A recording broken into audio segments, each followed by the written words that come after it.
Scott, welcome back to the ITI. Thank you. You've been here the past couple of weeks. That's right. Teaching a course to our Studium Generale students, but really you are an alumni, a graduate of the ITI. I am. When did you start your studies at the ITI and when did you graduate? So I started in 2003 and I stayed for a while because I had been studying music at UC Berkeley in the States. And as I was studying, I fell away from my faith, and then I had this rediscovery of my faith, and I wondered about the reasons for why I believe what I believe. And so I didn't have any theological background, but I came to the ITI wanting to learn the mind of the church. And you're from California, right? I'm from California originally, right. Southern California. I had never been to Europe, and so I came out in 2003 and started at the very beginning, and stayed for 8 years in total. So you did the STM degree and the STL degree? That's right. I did the STM. I met my future wife here. We were married. Who's Austrian? Who's Austrian, which is a beautiful thing. And our first child was born out here. And after the STM, I did an STL. I did some teaching, and then I went back to the States with my family for doctoral work. So you actually were right there in the middle of the move to the new campus in 2009 from Gaming to Trumau. That's right. And how many children do you have now? We have 3 children. You have 3 children. Wonderful. And you teach now in Denver, right? In Denver at the Augustine Institute. At the Augustine Institute. And what do you teach? I teach primarily moral and spiritual theology, Catholic social teaching, Christian marriage. These sorts of things are my everyday tasks. I very well remember from your time here your talent in singing. Oh, are you still very much involved in choral activities? I do a little more listening to music these days than I do singing. I still play some piano, but I got involved with liturgical music and serving in parishes when I was 10 years old. And then I continued that through my time at the ITI almost throughout. And so now with the family and young children, we've decided I'm going to step back a little bit from doing that so that we can be at liturgies together as a family. But I still love music, and I hope actually one day to write some liturgical music when time and God allow. But I don't do a lot of singing these days. But it was really lovely to direct the choir and to sing, and that was my first exposure to really beautiful liturgy, was when I was here at the ITI, both the Divine Liturgy, but then also my role with the Latin Rite liturgy. I remember actually very well that when you were leading the choir here, that was the years that the high quality of our student choirs actually started, so to say, and ever since our choirs have been excellent. But I remember you very well taking that up, and it has become a tradition here. Yeah, so. It was. I think one of the lessons that I learned during my time at the ITI was the importance of bringing together the faith and the quest for the truth, but also embedding that in a rich life and a rich culture.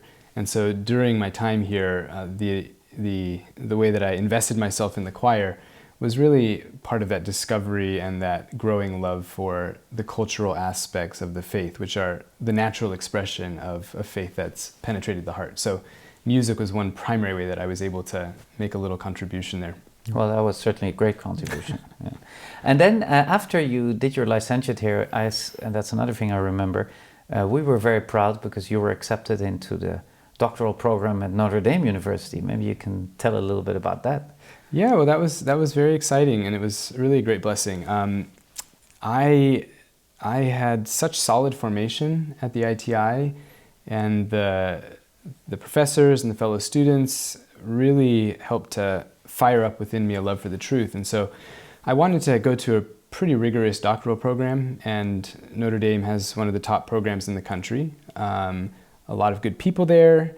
There's a little bit of care that needs to be taken in finding one's path, of course, but again, with the really impressive formation that I had at the ITI, that wasn't a problem. And in fact, I found as I was there that my familiarity with the church's great thinkers and traditions and texts it was such a great blessing. It really exceeded a lot of the other students there. And so I felt very well prepared, and it was a very fruitful time for me there. What would you say, looking back, is the most important lesson or life experience or learning curve, whatever you want to call it, that you look back on your time at the ITI that you then brought into your life afterwards? Well, there were so many lessons, but I think for me it was a lesson in the unity of life, the unity that we had in this community of students, along with faculty and administration, a unity that was aimed at pursuing the truth together, but also worshiping together, and also living a rich life with lots of culture together. The ITI has this beautiful history, and we've been talking about this a little bit, of transforming the world around it into something more beautiful. I think of the Byzantine chapel that was started in Gaming, and then after the move, a new and bigger and more beautiful Byzantine chapel here, the renovations of the Riley Hall, and this great little area down here that the students have done, and this initiative, which I think springs from a great joy for life and a joy born of the faith.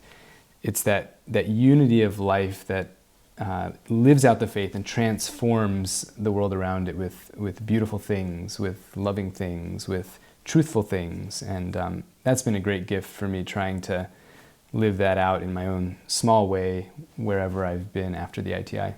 Yeah, in a way, beauty, as one says, is the seal of truth. It's the mark of truth. Beauty is the mark of truth. We're actually here, because you're referring to that, we're here sitting in a very beautiful, which century would it be? 14th century part of the Schloss, Trumau, that was refurbished by the students as the room in which they have spend their free time, have their theater, and have all sorts of activities here.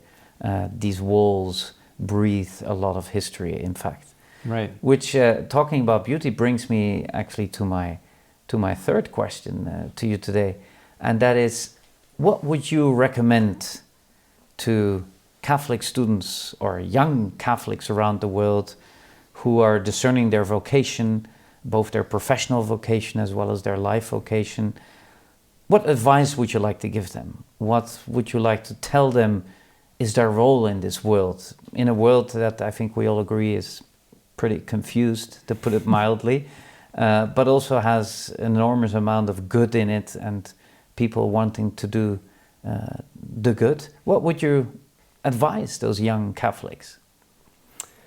Well, I love this example of the space around us, because to transform the world in this way, it takes great initiative, it takes great focus. We live in a world where there are so many distractions, so many ways that we could invest our time and just fritter it away or dissipate our time.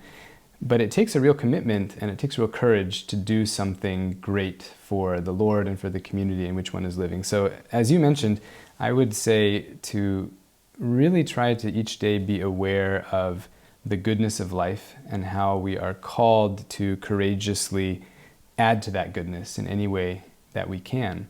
And to do that, of course, I think of the Benedictine sort of slogan of ora et labora, to of course be rooted in a deep interior life and a life of prayer, but to see that the world of work, which is where most of us are called, some to the beautiful religious life or religious vocation, but many of us are called into the world of work.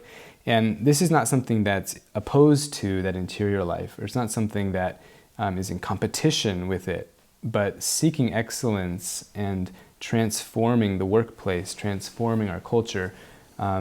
This, as you said, it's the seal of truth. Beauty is the seal of truth, and this is kind of the confirmation of the depths of our interior life. So keeping those together, I think a courageous commitment to the faith and a courageous commitment to living it out in a beautiful way in the world. And you're living it out in a very beautiful way with your wife and children. Thank you. In the United States at this point. We thank you very much for visiting the ITI again as a graduate and sharing with us what you have learned through some guest courses you have given here.